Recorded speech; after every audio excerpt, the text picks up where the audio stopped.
Philly Uncensored Sports Podcast, live and in your living room on a very possibly tragic and sad note.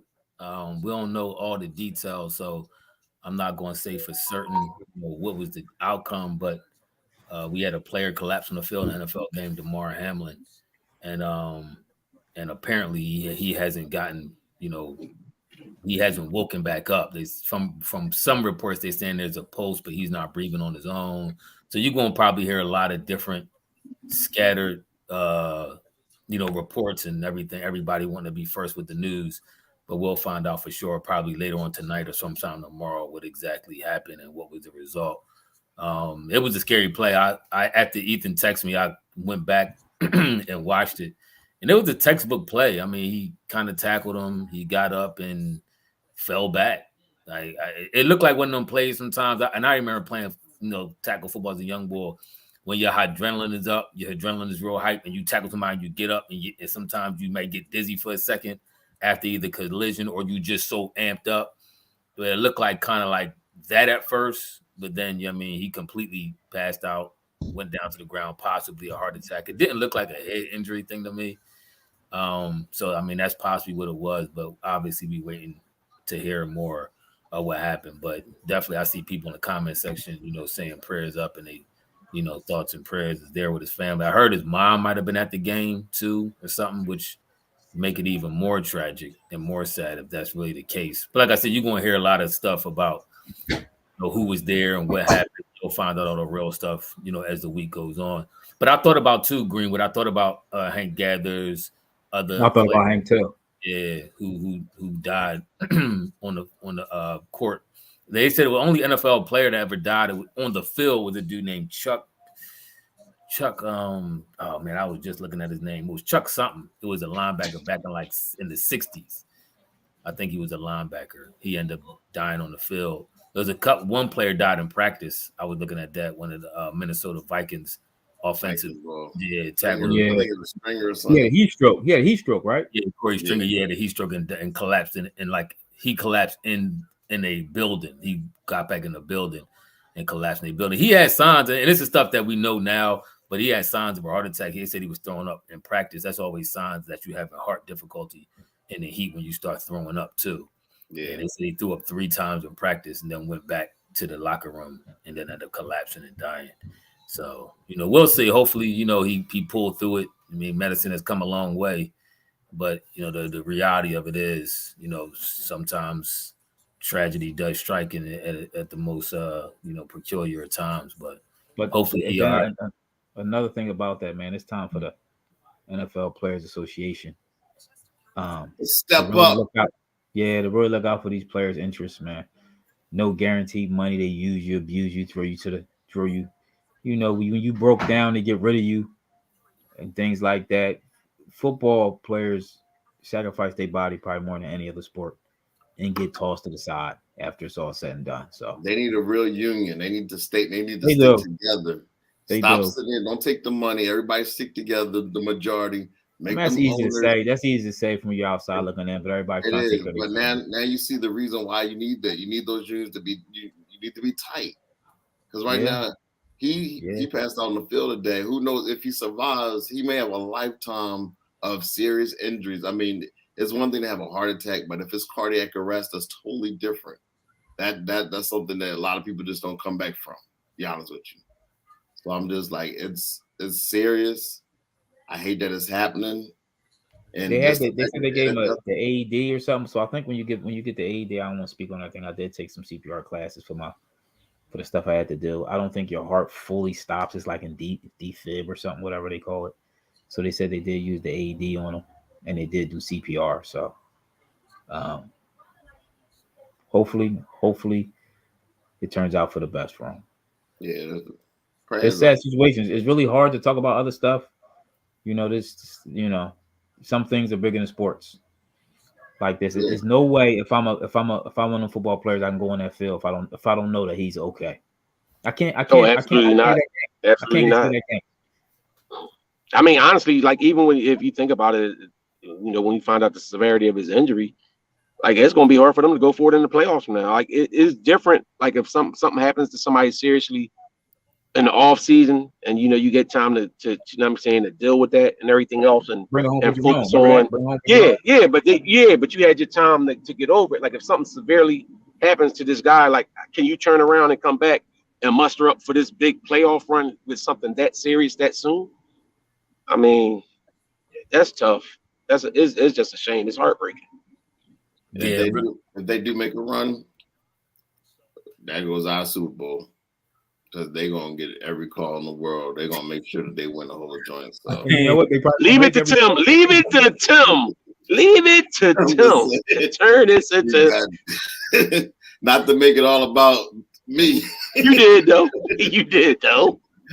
But if they make a run, it's going to be all about the Bills. I mean, that's the scary reality of any sport. You got to remember, I mean, you push your body to certain limits that nobody else, that people don't do every day. Like we got jobs, we work every day and we go hard. But when I'm out of breath, I sit down for a minute. You know what I mean? Yeah. I don't have nobody, suck it up, get back in the game. Come on. I mean, or even your own mind telling you, yo, I gotta go hard. You push yourself sometimes. Even when we talked about Corey Stringer, they said he felt sick the morning practice and he set out. And then they said he told himself, yo, I'm determined to finish the second half of the practice. And he went out there and had a heat stroke and died. They said his core body temperature when he passed out was 108 degrees. So, I mean, this is what I'm talking about, though, when, it's a shame that obviously this happened. And I don't think it's something that you're going to see often. But when athletes push themselves and push your body to extremes, and just not even necessarily to extreme, but just to that next level, if y'all know what I'm saying. You run. But this is why I get irked when people sit there talking about something. Oh, I don't want to hear them. You get paid all this money, this, that, and other. I would love to play sports for a living. You're not doing it on that level. You're not putting your body through what they put their body through. You're not using the discipline that they got to use to train their bodies and all the mental and emotional stress that they go through for that. So that's why I would never hate on any athlete getting the money that they get for what they do. Not great. Yeah, I mean, this is the time. This is actually the time for the players to make a stand. No player from any team should go back out on that field. But they won't. You don't think they will? They won't. The NFL is everybody. The shelf life for their careers is so short. They don't care. Like that's even the whole thing. Remember, like when you saw the movie about the concussions and all that other stuff. Should go back out there. No, I'm saying the players won't, because the players are worried about missing this short opportunity to play. They don't care. Like we saw with the whole concussion thing. Remember when I'm confused. I'm confused. No, I'm saying that the players won't stick together and won't stand up and you saying that they shouldn't go back out there, right? Like until stuff is better. Right. But I don't think that they will ever stick together tonight. Oh, I'm not going back on that. Oh, they didn't cancel the game out yet? It's temporarily suspended. It hasn't been officially canceled. Man, they tripping. That's crazy. Booger McFarland himself is trying to cancel the game. He's on ESPN saying he really is. There's no way they can play the game. There's no way I would take the field. No. Yeah, that's what I was saying. That's what I was saying. Like, but they don't even see these bulls as human. I'm looking at Skip Bayless' comment right now. He said, "No doubt the NFL is considering postponing the rest of the game, but how? This late in the season, a game of this magnitude is crucial." Exactly. But the players are not going to stick together, like Ethan's saying. The players should stick together and say, "No, we're not going out there." I don't care. I'm talking about tonight. I got emotional watching them players out there crying on the field and everything. Right. I refuse. I was watching with my wife and my son. I had to sit back a little bit to let my out there with emotional crying. That affects you a little bit if you got any type of heart, compassion. Yeah, I mean, and especially if you played the game before. I seen MOT say he stopped playing football after he got his third concussion. I know I stopped playing tackle after that. I got 2 concussions playing tackle where I had short-term memory loss, and I never been out on the field, like out cold, but I've been to the point where I didn't remember why I was there, where I was at, that type, John. And Ethan was there, you know what I mean, and a couple boys had to take me, get a CAT scan and all that kind of stuff like that. So And then I stuck the flag after I started getting older, and I played, until I was about 40. But hey, X-Man, I've been saying that about the NFL for years. I've been saying this about the NFL for about 5 years, about the plantation mindset. That I said it's like a slavery mindset, and I had people telling me that I'm tripping and I'm being extra with it, this, that, and other. But I felt like that for the longest time. Like I watch football because I love football and I play football, but the way that I could do without it. Honestly, with certain ways, the way that they run it, I don't like how they do it, and the people they allow themselves to go through it. Sexy scenarios, I agree with you, and I'm gonna give you a real life example. I'm a construction worker. I'm a carpenter. I'm a union carpenter by trade. I was at 2 jobs where people died. One guy fell during lunchtime. Dang. He fell 5 floors and was impaled by a 2x4. He died. They took him. They shut the job down the rest of the day. We came to work the next day. Everybody came out and we shut the job down again, and we honor and respect for that man that died. Another time was at another job. This was at Temple. This one was at what building was that? Broad Street. I forget the name of the building. Big purple building. I forget. This one was at a Temple Medical building. Iron worker. He was working at the edge. He was actually tied off. He fell, and it was a freak accident. He was tortured. He was burning and cutting. He fell. He was tied off, and his cutting tool cut his lanyard, and he fell to his death. Wow. They shut the job down again for 2 days. I was at that job. So that is a respect for life. You do shut the job down. Now, I don't know if anybody else was at jobs where somebody died. Somebody died at a job I'm at. 6 scenarios. I'm not. Are you going to continue to type your 60 words a minute or whatever you do when somebody dies at your job? Or are you going to respect that, man? Yeah, like, I don't know. Yeah. Now that they dying doing the same thing, all these NFL players right now is coming at Skip Bayless hard. Oh, they should be. Listen, Skip Bayless a clown like that. He been a clown for a long time. That's the Cox called him a clown. And this to me is the straw that broke the camel's back for him. Bull shouldn't even support him. Honestly, the only reason why I even consider watching the show is because I like Shannon. I watch his take sometimes and all that kind of stuff. Honestly, if I catch it on YouTube, I don't even listen to what he got to say no more. I can't stand him that much. But as regards Ethan talking about the job site, Ethan's absolutely right. And on top of that, this is not even with Ethan saying how they shut the job down, they should. But this is even crazy. You have over 1 million people watching this game. You cannot go back out there and play when over 1 million people just saw this dude death. How many people y'all think probably tuned to this game? At least 20 million people or more probably watching this game right now. And you got a stadium full of people and somebody dies and you think you could go back to work just like that and play? Do you even want to watch it after that? As a viewer, as a fan, do you want to go back and watch? Can you get back in and be riled up? I don't care if this happened at the Eagles game, and whether it's an Eagles player or an Eagles opponent, my heart's not in that game no more. Yeah. I can't see. You have to be a heartless SOB, son of a biscuit, in order for you to something like that happen, and you just like, all right, get back on the field and play. That's crazy. That's what Skip, and like he got Isaiah Thomas, he got Kendrick Perkins, all of them. He might get suspended for this. To be honest with you, he should. As he should.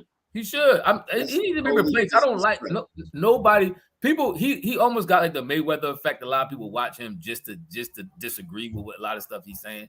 But he kind of made himself almost more of a sideshow than a true legit analyst of the game. To be honest with you. But yeah, this is tragic to a whole new level. If you could, I agree with Wayne and Ethan, Tim. If you could go out there and play after this, or even watch the game, the players you're going to see, even if the players get hurt. Like if you see somebody seriously get hurt, a concussion real bad, or even a leg broke or something, the wind is taking out everybody's cells. I remember Richard Sherman was talking about that on a Monday night game, and he was saying how after somebody gets seriously hurt, you see a difference in the type of play. So if somebody legitimately may have, and we don't know if this dude may have died, you think them players is going to be, they'll probably be flag football, or they probably be tagging each other for the rest of the game. Nobody want to play. Yeah, exactly. and guess what? And that's how you open yourself up for, you know how when you say when you don't go full tilt, that's how you open yourself up for injuries. When you're not going all the way and playing hard, you more apt to get injured that way. NFL need to do what's right. They need to do what's right. All right. I want to put a bow on this so we could jump onto the analysis. But the player, I'm sorry, before you do that, the player, I think I said it incorrectly.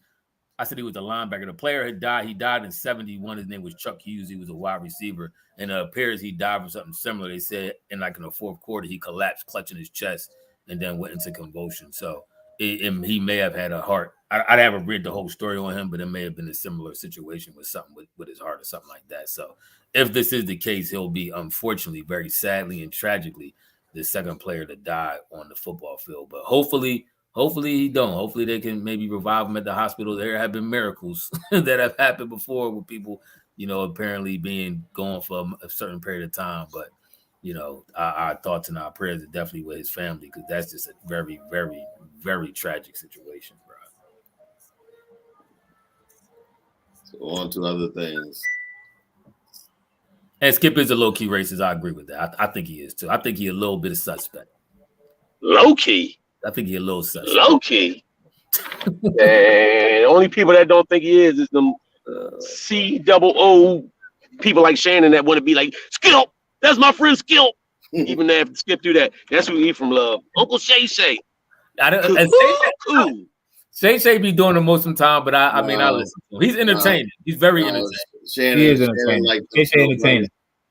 He's entertaining. So is MOTC. Oh yeah, that's right. But anyway, we just watched the Sixers defeat the Pelicans. So we got a little bit of revenge. This is my take on it. I thought it was a good game. I hate that Zion left because I wanted to come down. I wanted to see two Goliaths. I wanted to see both what Embiid would do versus him in the fourth quarter, because we couldn't stop Zion at all today. Say what you want, but he was able to eat all day long. He missed better this game than last game. He missed 2 shots. I mean, but he only had 26. Last game he had 36, I think. He literally scored 3 points in the first quarter and then just bombed. PJ. What I noticed about when Zion was attacking the court, Embiid didn't want to be a poster. No, he didn't. He got out the way. That's what he was getting out the way, and he was trying to take a charge. But I never seen Joel Embiid, correct me if I'm wrong, take a charge before in a game. But he was not, huh? He took one a day, didn't he? Yeah, that's what I'm saying. That's respect. You try to take a charge on Zion instead of trying to block a shot or something like that. Yeah, 8 years into your career. Okay. He had much respect for Zion Williamson tonight. I could see how he was playing. Like one time Zion came through the lane and Embiid got out the way. Looked like he was going to dunk, but Zion actually went around, did a little reverse. Embiid got right out the way. But, yeah, I know what play you're talking about. Embiid kind of cleared out, and Zion did like a little Jordan-esque kind of move. Yeah, he thought Zion was going to try to dunk it. And if Zion knew, I mean, that's what I said last. For one, I would like to, everybody. We all said we was going to win it back to back. Don't try to act like you was this prophet. We all said. No, I said we was going to split. I was the first one, I think, if I'm not mistaken. From the first one, I led the charge. I said, we're going to win. I don't know what y'all worried about. Then everybody came and we're going to split. I called it just like I called that Celtics-Boston game when you was talking about Boston was so this and so that. Boston actually has been losing. So we gaining some ground with this win tonight, too, because Boston and Milwaukee lost last night. So we gaining some ground. By the way, Joker, whoo, he nice, man. Joker, nice. Yeah, somebody told me in my text board that Donovan Mitchell dropped 69 points tonight. I gotta check that. I told you, I said Donovan Mitchell. Did they win? He's playing the best basketball of his career. I said that before. I said that about a week ago when we were talking about who the best player in the NBA was. I said the only dude right now, in my opinion, who's rivaling Steph as a guard right now is Donovan Mitchell. The numbers he are putting up is insane. His field goal percentage, his 3-point percentage from the free throw line. He's putting up dynamic numbers, but we'll talk about that in a second after we address the Sixers. But the Sixers, I mean, they did what it was good. And Joel Embiid had 42. Harden came in, did what he's supposed to do, 27 points. I think he had 11 assists or something like that. He had 8 assists. 8 assists it was. Harden did his thing. D'Anthony Melton. Niang came in. He was our version. He was our watered down CJ McCollum tonight, because McCollum, who blacked out his last time 11 threes, I think Niang had. I know he had 5 at one point in the fourth. I turned and started watching the NFL game, so I didn't see the closing. He was 5 for 8. Not that much. He should have shot more. Yeah, he probably should have. So he was hot. Niang was hot. So that was another reason why we was able to get the win out this game. Hold it. Somebody said he got 71 now. The game is still it's in double overtime. They went in overtime. He got 71? He got 71 in double OT. That's impressive. It's really impressive. Wow. Luka got his 60 in the overtime. So not down. But this is what I'm saying about the skill level of these players now. These players now are so highly skilled. It don't make no sense. Anybody who think that these dudes couldn't play back in the day, or even them back in the day dudes would have had so much success now, to me is fooling themselves. Because in order to be a good scorer, you have to have so many tools in your bag to be able to score like Donovan Mitchell or Devin Booker or Steph Curry or Kevin Durant. You got to have a lot of tools in your bag, bro. And a lot of them boys ain't have that many tools in their bag. When you have step backs, you got Euro steps, you got the hesitation, the double hezzy, all kind of crossover moves. That bulls, the skill levels through the roof right now. So, like, what you flew on? Yeah, he was speeding. Nigga, this is what I do. This is what I do. I drive. Wayne just came from the game. He was right there live in the action. So when y'all want to hate on me and tell me Wayne missed the podcast, this is what Wayne do. Wayne gets back. Go right. The game has been suspended officially. So the fans it's no longer temporarily, but this is the game suspended and the fans are starting to. I guess y'all gonna say they listened to our pod. That's why they did it. Yeah. Let Ethan and Ephraim tell it. Go Ray wasn't listening to the pod because we gave the Cavs props. We believe in them this year. We do believe. Yeah. Wayne don't because he think they have nobody for Embiid, but we on the other hand believe in the Cavs. Yeah, I told you I think the Cavs is still going to be a fight for us to catch the Cavs. I think the top 5 is going to end where it's at, like with those 5 teams. But the lineup could change. But the Cavs are going to be in that top 3, I think. But when I'm not talking about when I talk about that, I'm not talking about catching them. I'm talking about matching up against them head to head. That's what I'm talking about. Jamar, Jamar said he got killed for saying he would trade. Listen, let's be clear about this though, Jamar. I give you your credit. I do remember you saying that.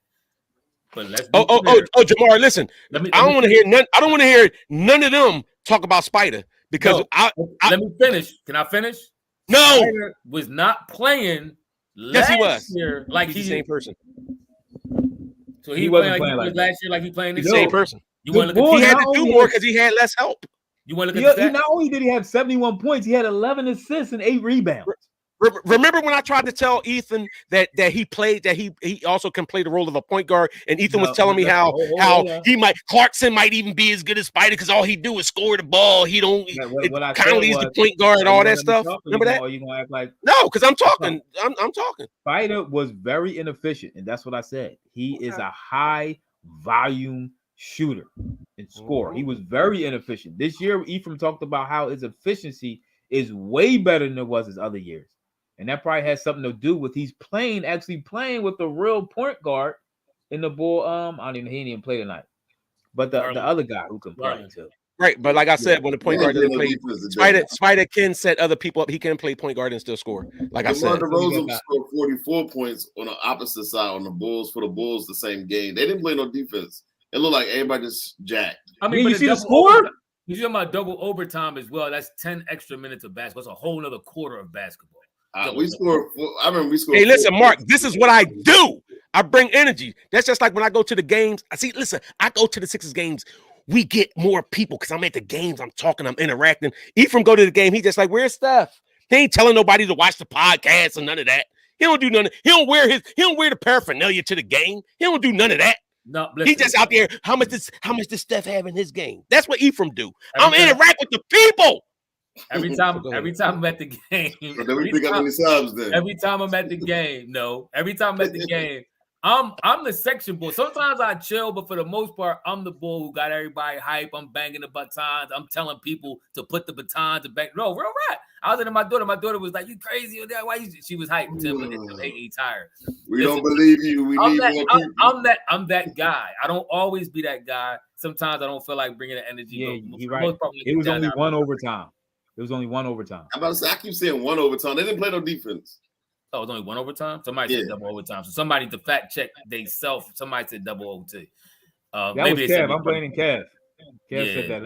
Okay, there we go. Call him out. Actually, Starscream, I was in my head for a couple games. I was on vacation all week, but I came in and did a couple shoes. But I don't run from a Sixers loss. I never have. They was coming. Other than that's fine. I've been on here for many losses. Other than Tim, and matter of fact, I might even dispute that. Me and Tim might have been on here the most between everybody on here. I ain't gonna argue with that. So don't tell me about I'm ducking games and I'm ducking podcasts. All right, Damar, you get a pass. Steph hurt, by the way. You know what? Y'all know it. You know what I need? This, Maxey to me has to get a little more efficient. Maxey has to get a little more efficient. He's still rusty. Melton's been real efficient. Melton's actually outplaying Maxey since he came back, but I'll let him get the rust off. I don't know if Maxey's, is he trying too hard now to get back in the swing? But Melton has developed a nice stroke with that 3-ball. Yeah, nice. And I didn't like how they was. Did you see that one play where Harold Montrez got the steal, and he, instead of passing it to open Maxey on his left, he went to Thibault? I think it was Harden. No, he threw it to Thibault, and Thibault threw it to Harden. I almost lost my mind. I was like, that was so dumb. I was like, why did you? I'm gonna tell you, no. What irritated me more is that Thibault didn't know what to do. That's the more irritating. I know y'all right. He should have passed the Max in the corner. The more irritating thing is Thibault did not know what to do with the ball, and that is so annoying for a player who's been in the NBA for now. What's his 3rd year in the NBA? Come on, bro. Come on, man. Hey, let me ask y'all, right? As y'all watched on TV, I was down there. Sometimes you get caught up in the moment and stuff. Do it seem like they cater a lot of calls for Zion? Like, absolutely. I'm like, am I tripping? Because there was like a couple of them foul. Like the one on Harden, he ran Harden over, and it was that chick. It was that woman. They're saying he's in critical. They're saying Damar Hamlin's in critical right now. That's the report. Oh, that's a good. Yeah, Starscream, Hurts is trash. I still went over Hurts. It's like, no, I'm trash. I'm now you know good and well. I'd have moved on from that like about a month and a half ago. No, Hurts is the man in Philly. Yeah, what you just say, Ethan? Wayne threw me off about the guy in critical. He's in critical right now. Just update, but go ahead. No, I was talking about Maxey not being efficient. I was giving an update on. Maxey had a few games so far this year that he hasn't been, even before the injury. And because I was complaining, like I thought all the practicing he was doing this year, everybody was saying how sharp he was all the preseason. I was expecting a little bit more Chris Maxey. I'm hoping that maybe later on in the year, after he's fully back, because he's still a finisher. If you notice, he was able to finish a few times, but his jumper was a little off the day. Remember, it was at a point earlier this year when some people in here was talking about Maxey was the best player on the team. And some was like he was the second best player. And somebody in here was just like, well, let's not put that much pressure on a young guy. Let him actually develop. He's not being consistent yet. Somebody was a voice of reason saying that. Oh, wait, that might have been me. But it was some people in here that was talking about. You don't remember that? I remember some people, I'm sure our listeners know, some people in here was talking about Maxey being the second best, if not the best player on the team. Oh, that's what it was. He was playing like the second best player on the team. That's what it was. You just said before the injury, he wasn't. No, I said there was games. I just wanted them to get that up to like 46, 47% shooting. Because the efficiency, and that's my problem with Harden right now, to be honest with you. Harden is not, I know you can talk about this all the time, but I kind of agree as far as being efficient. Do we really? But you don't agree when I talk about Steph Curry, how he probably the most efficient player in history. He's one of the most efficient players in history. R was cool tonight. It don't mean nothing. Curry, right? And that's why I didn't want to hear it. It was Steph Curry. I'm talking about for our Sixers squad, Harden struggles in shooting, and I just don't like it. It just bothers me. I mean, listen, and I agree with you with the efficiency. And this is what I was saying about Donovan Mitchell, because we were talking about him real quick. And I'm going to get on with Wayne's point about Zion because he's right. But Donovan Mitchell last year was shooting 44%. This year, he's at 48%, and he was at 49% at one point, field goal percentage. He was shooting 35% last year, and now he's at 41% this year. That means a whole lot. And his free throw percentage even went up. His free throw was at 85, and he's at 88%.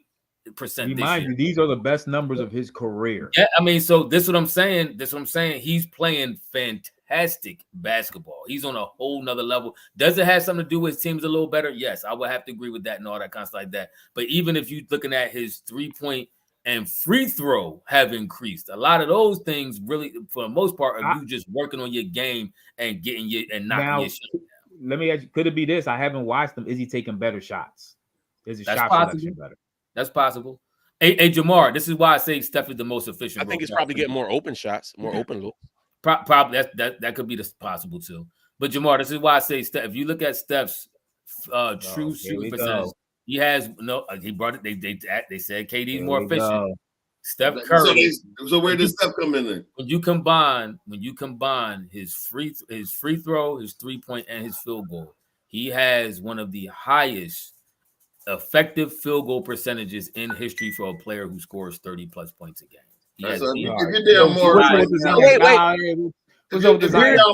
you're Damar Morey right now, then is the squad good enough to compete with the Clevelands and the Brooklyns and the Bucks and the Boston? So what makes you say Harden is inefficient? What's he inefficient at?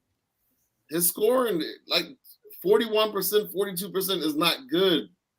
That's his field goal percentage shooting this year? No. Why not? What are you shooting? James Harden. He had 43.8%. That's still not good. Yeah, that's not good. You at least want to be at least 45%. At least 45 and higher for real. But guard. Wow, he been field goal thing. He been 40 his whole career. 44. That's what he been his whole career. Last year was his worst. At 47, 46 was his highest in Houston when he's with. Actually 47. He had 49 in OKC.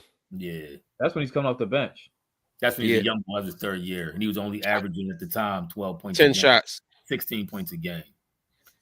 Yeah, I mean he already has. I mean, this is efficiency is everything to me. Y'all know I'm very, very, very pro efficiency and what that means for wins and losses. X-Men, you're wrong. X-Men, you're wrong. MJ is like a career 50% field goal shooter.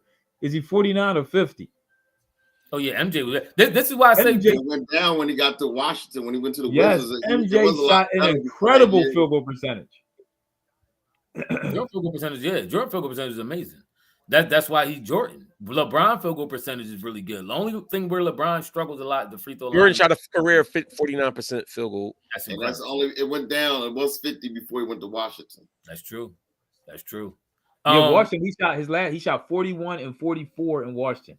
And his last 2 years, and he shot 46 and 48, 46 in Chicago. In 94, he shot 41 in Chicago. That was 17 games, Wayne. Cut it out. Okay. Well, guess what? The law averages matter. So as great as he was in some of those years he wasn't as great. Yeah, so he shot 49 as a career. And he also wasn't shooting 3-pointers either. It was a different era. I mean, but that's still your fault. He still shot him. This is why he shot like 20% from 3. KD is a very efficient scorer, but if you look at once again the efficiency with Steph Curry shoot threes, it blows everybody out the water. It automatically makes you the most efficient scorer in history because that's you shooting 45% from 3. That's crazy, and you jacking up 10 to 13 threes a game. You already beat everybody. But I do like the Bulldog. Back to the Cavs. I do respect the Cavs, but I'm not scared of the Cavs. So we'll did we play them this year yet? No, X-Men. Jordan. We play who? We play the Cavs this year yet? Yeah, I think we lost. I think we played them. Hey, X-Men. Jordan did have bad games. We shot 10 for 30, but we're not talking about Harden having a bad game here or there. Harden for the season is 43%. That's not good. Jordan ended most of his seasons around 50% field goal. That's very good. So you had bad games. He had bad playoff games. He had bad games against the Knicks. He had bad games even in the championship against Seattle when Gary Payton put the strap on him. You know, he tried to laugh about it. Gary Payton actually put that defense on him and was able to put send Jordan through the fence. If you look at the last 3 games of that finals, Jordan's stats was terrible. But I say that to say, for the most part, Jordan was a 50% free throw shooter. I mean, a 50% field goal shooter. And that matters. That wins and loses games, bro. That's all I'm saying. I agree with you with that. I agree with you. Scenarios. Yes, scenarios. Yes, a power forward. Speaking of that, PJ Tucker is the black hole on offense. And that's why we need John Collins on the squad. But see, you're not talking about replacing PJ with him. You're talking about replacing Tobias with him. Tobias has been stinking it up the last few games. Yes, but defend Tobias Harris the last 5 games. Remember, he had a bad stretch. Mr. Catch so what has Collins done his last 5 games? Catch and shoot can't. What has Collins done his last 5 games? Catch and shoot can't shoot. What has Collins done his last 5 games? Did you see? I mean, just I would actually. Have you looked at the last 3 games? Y'all keep the last me 3 down. games, you had Tobias can't even get off a shot. Can't get it off. He shook that. He's in a bad stretch right now. I'm not defending his bad stretch. But you keep hyping Collins is trash. He cheeks. He cheeks. You talking about this athletic power forward that only averaged 7 rebounds. Tobias averaged 6. So where's John Collins that much better? We all agree that Embiid is a great help defender, right? So guess what? When he steps out to help, we need somebody that's big enough to take his spot to make sure that they can rotate. And who's that going to be? Collins? Yes. Why wouldn't it be? He's 6'9". It's darn sure not the boy we got now, PJ, and it's not Tobias. I've always thought Tobias should have been the small forward anyway. But give me Harrell, give me Reed. We need a legit power forward.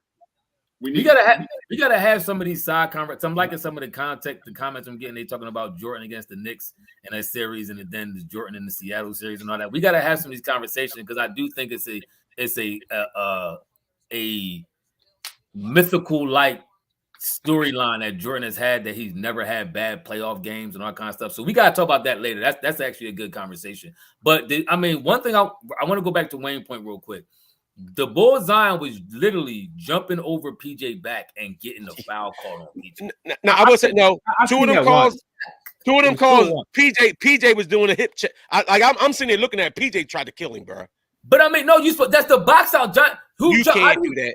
You can't do that when somebody in the air. Oh no. I mean, when the ball's in the air, you throw a body on somebody, right? Now, what am I? You can't throw a hip check on somebody while they're in the air like that. But that's my thing. I don't think he was throwing it when he's in the air. He was throwing it to get his body in position for the rebound. Zion was trying to jump over his back. That's what I saw on the TV. Zion was already in the air, and PJ tried to back up it. Maybe PJ just was a little slow, but Zion was already up in the air going at the rim on the first one. Now, the second one was a little dicey, but that first one, Zion was up in the air. I got mad at PJ. Like, he almost killed that ball. Like, he could have seriously hurt him. You saw it live, so you would have a better take than me. You was right there. This is the power forward. I know y'all want to hear it. But I will actually try to get Jonathan Isaac from Orlando. I know he ain't played in 2 years. He's an athletic 6'11" power forward that can run the floor, block shots, rebound, and he hit the 3 occasionally. I'm good. He's way better than PJ. No, I'm gonna tell you, all we need to do is do one thing. Start Trez. Trez actually all over the court. I actually love the way the only thing Trez cannot do is finish a layup when he get fouled. That's the only thing he can't do. But the Bulls, we talked about that. Trez. He played defense. He grabbed rebounds. He know how to get in position to get passes from Harden to get the dunk for the easy dunk. He actually is active. Remember the play when they tried to spin off of PJ and Trez is right there like, nope, get that out. He tried to throw the ooh. Trez is active. I like Trez. They need to put Trez at that power forward and bench the Bull PJ. I'm telling y'all. To me, that's the best thing we could do for this team and bring PJ off the bench. I'm saying Isaac because you can probably get him for almost nothing. Okay. I don't know too much about Jamar. Isaac can't shoot, but neither can PJ or Harrell. So I don't need at that power forward position. I don't need somebody that can shoot. I just need somebody that can finish around the basket. And like I said, PJ's not doing. It was one play. Somebody shot. I think B shot from like the foul line and the miss. PJ just did like this. He jumped and like put his arm out. Like reaching like that was nowhere near the ball. Like it was like the fake out doing the act like you going for the rebound. No good. Well, you wasn't gonna get it. He doesn't bring anything. He hit like the one boy that was sitting behind us. He said PJ hit that 3. He said he hit his quota for the week. He did. No, he did. Oh, so actually, with the ball behind Jordan, had everybody hype and was doing it. You got to his energy. Okay, another more jokes. I see what's happening. So somebody else no, you know what I just did? I gave someone props for a good zinger. But anybody that's been to the game with me know how I rock out at games. What else was he saying, Wayne? What else was he saying? No, he sounded like you hating on Embiid. Talking about he needed to be in the post all day. He hated the fact that Embiid shot mid-range shots. No, Embiid was doing his thing. Embiid game. He could do that to you. I agree. Minimum star screen. We gave him 10 million for 3 years. We gave him 30 million. PJ ain't getting no vet minimum. He getting 10 million a year. This is his highest payday ever in NBA. You do know that. I feel good for him as an old head, seeing an old head. But not for my. I'm fine with him getting his money, but don't let him have his money on the bench. You hooked him up with the money. You don't gotta owe him. You don't owe him the minutes. I agree with that. No, I agree with that. But sometimes, but that's the thing with that's just where the politics come in. If you pay him that money, the GM cannot sit there and watch this boy play on the bench or sit on the bench rather after you pay him all that money. You're gonna be in Doc Air like, bro, we paid him $10 million a year. You gotta get him in. This is the problem sometimes with professional sports when you have contracts and all that kind of stuff like that. And even from the other players' perspective, when you got incentive to be, they want to play and all that, it could get kind of dicey. But the Bull Harrell need to be started. Hey, Kev Scott, I agree about. Go ahead. I agree what we say about. I wouldn't mind getting TJ Warren either, but what was he going to get him for? No, you did, but I'm not disagreeing with you about getting him. This is my whole point about Tobias. I'm not saying Tobias is a great player by any stretch of means, but when we're talking about what the problem is on this team, it's PJ. It's PJ. Now, if you telling me, and I'm down for it, if you telling me we can upgrade Tobias, you could trade Tobias and bring in a better player. To me, PJ Collins is not an upgrade. He's not an upgrade to me. Making a lateral movement. See, X-Man, this is what they was saying. The intangibles, they don't matter when the they don't matter when the player you trying to score is cooking your hair. Zion cooked all the rest of the hair PJ had off. It don't matter if you can kind of combat that. PJ can't combat anything that somebody else is doing to him. PJ plays good defense on a lot of players.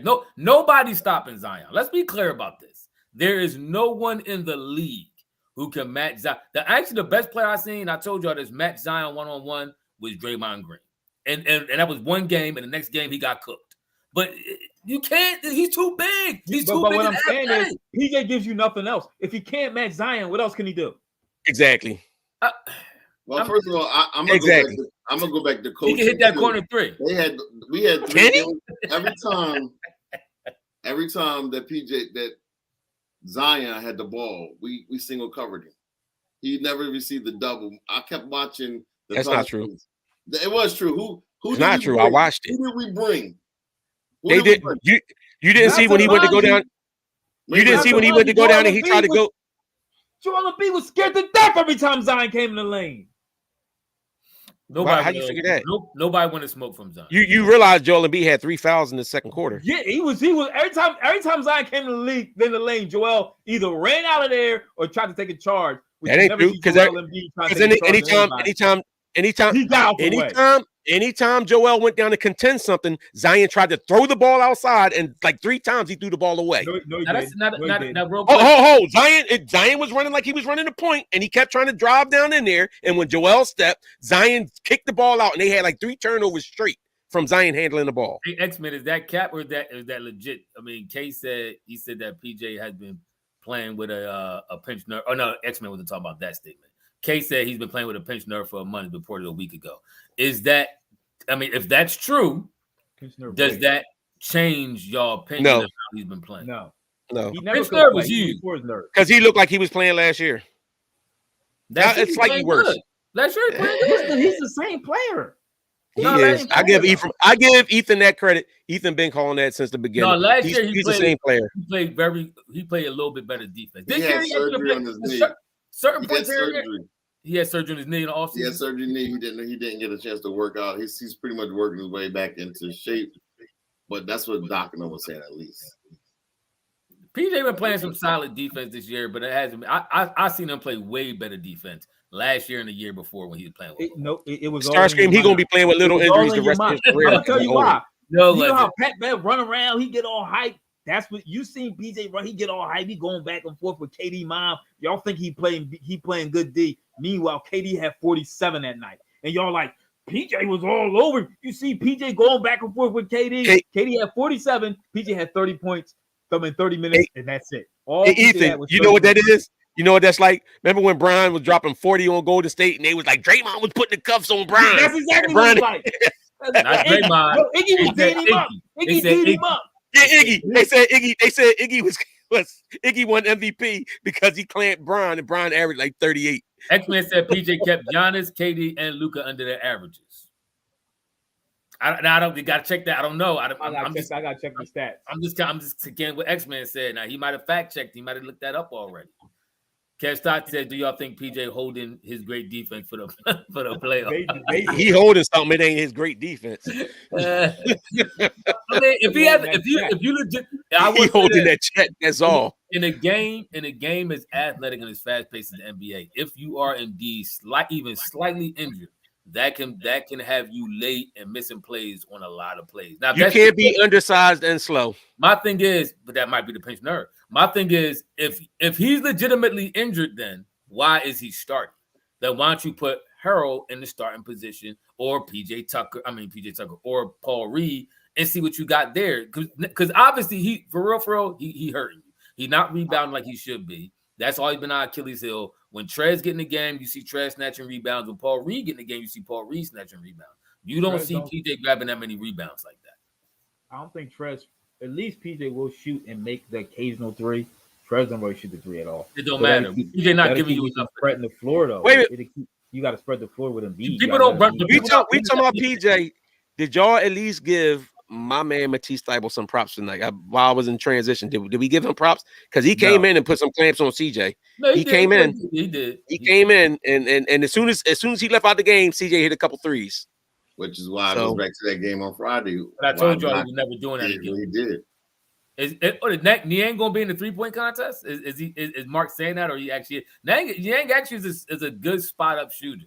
He's been shooting well. I know Tim like to hate on Niang, but I always Niang is fool's gold. They all fool's gold. First of all, we got so many. We got one-dimensional players. We have no two-way. We got maybe two-way players on our squad. Niang, you need a shooter like Niang on your team. Seth Curry was a one-dimensional player, but you loved him, didn't you? But again, he was one-dimensional, and it shows up in the second. Ben Simmons was one-dimensional. You loved him. That's different. That's different. Hey, that's facts.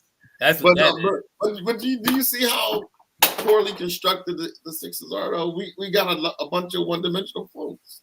Sixers, it don't matter. You do realize basketball is a team sport, so if you have all the parts that work together, overall everybody is. The only person we got is right now we got Embiid and we got DeAnthony. Embiid and DeAnthony. Those are two legit players. You didn't think Harden was playing good defense tonight? Harden was actually playing real good. What was you looking at? Harden get his hands on a lot of balls. Pause. He gets his hands in there real quick, and he knocked them Joel Williams. Mr. Wing, don't start. This is not your time. And he actually was playing some decent defense on Zion. That, like I said, that should have been a charge. Zion was trying to run him over. Harden plays solid against bigger players. Like now, them fast dudes going rip and run. Harden ain't keeping up with him. But ain't nobody just going to go down there and just body him down and abuse him down there, because he'll play tough physical defense and he'll also swipe the ball out every once in a while. Which is kind of why I kind of like DeAnthony and Harden together, because they do play well with each other. And Embiid, them three, that's a solid starting three right now. Those other two is the issues. Tobias, those two wing players, those that's my problem. Tobias and PJ. Hey Tim, is you love Kyrie? Is he one-dimensional?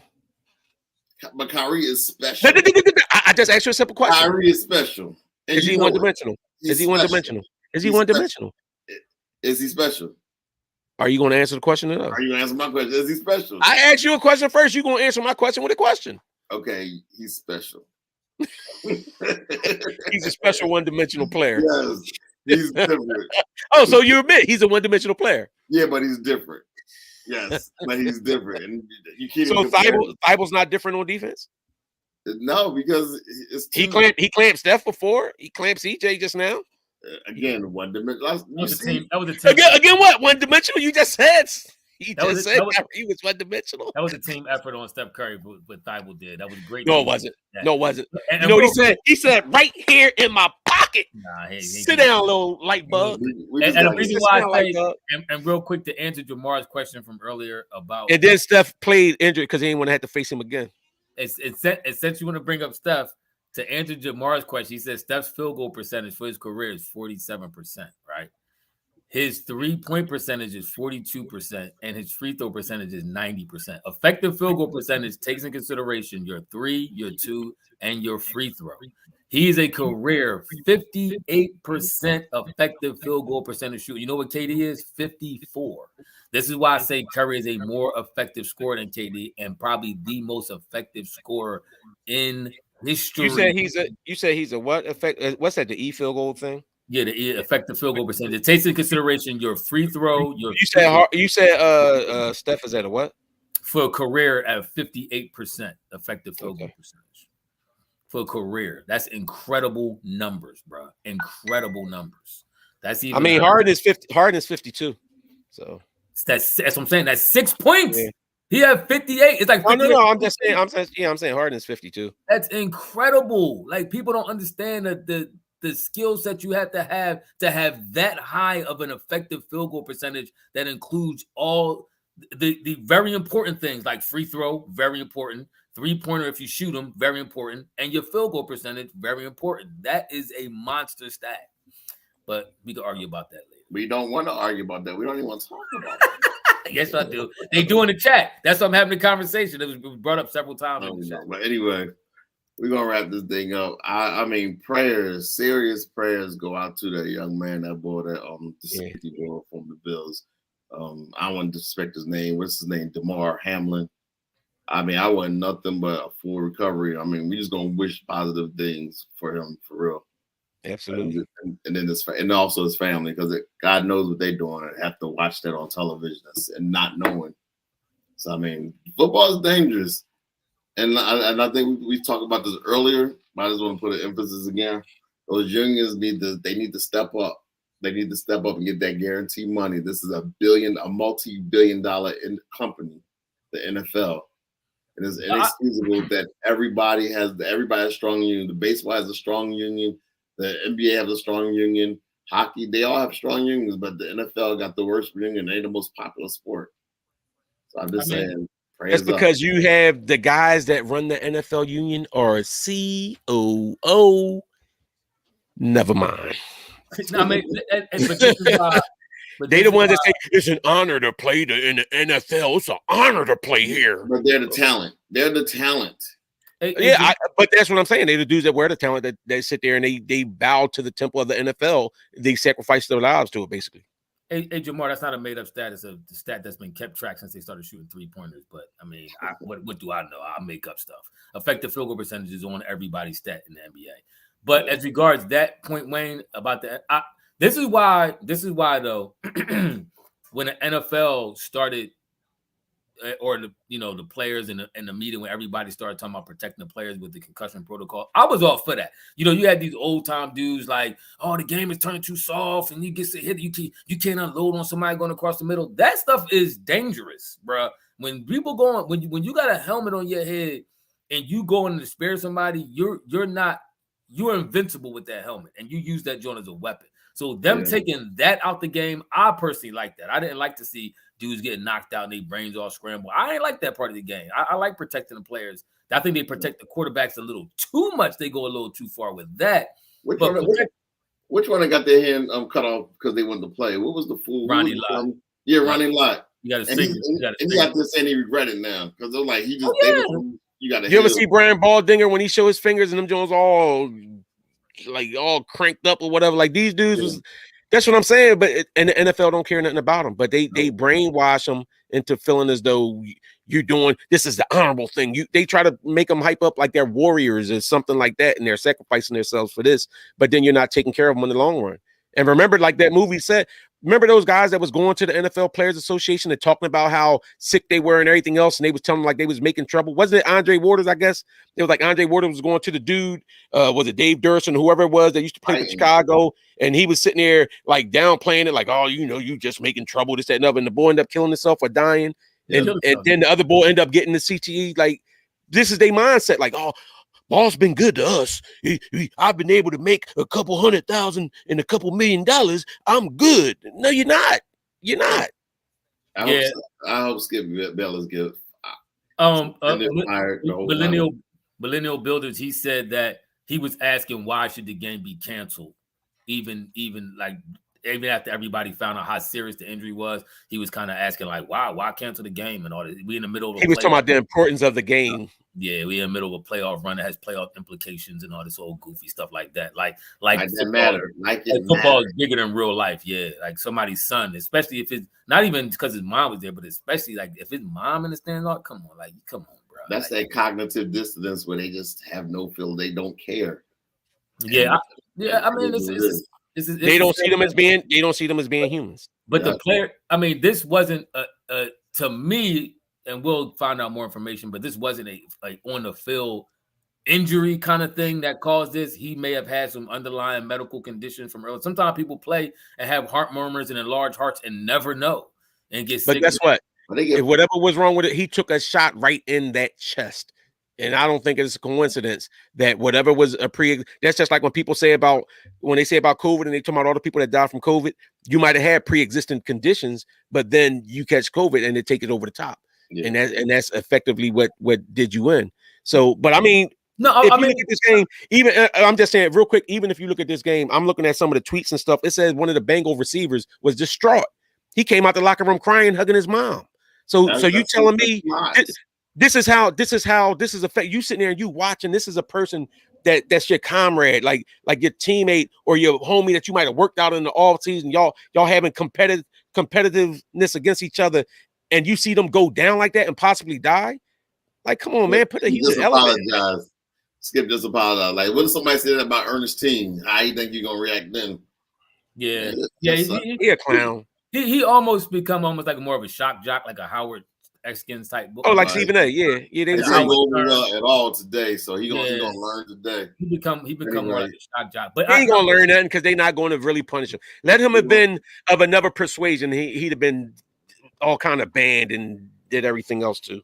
But I do agree that the NFL Players Association needs to do more about guaranteeing contracts and taking care of players after the game is over. They definitely need to do more with that and get them contracts, at least start off guaranteeing some contracts, or either one of the two I think should be a must. Either you got to guarantee some contracts or you got to make sure that when players are done playing this game, they should not have to worry about hospitalization costs. They shouldn't have to worry about doctor's visits. They shouldn't have to worry about none of that. They should be taken care of. The NFL makes grotesque money. Yes. There's no way that these players shouldn't be taken care of well after their careers is over. I bet you if that player was a Semite, they'd have banned Skip.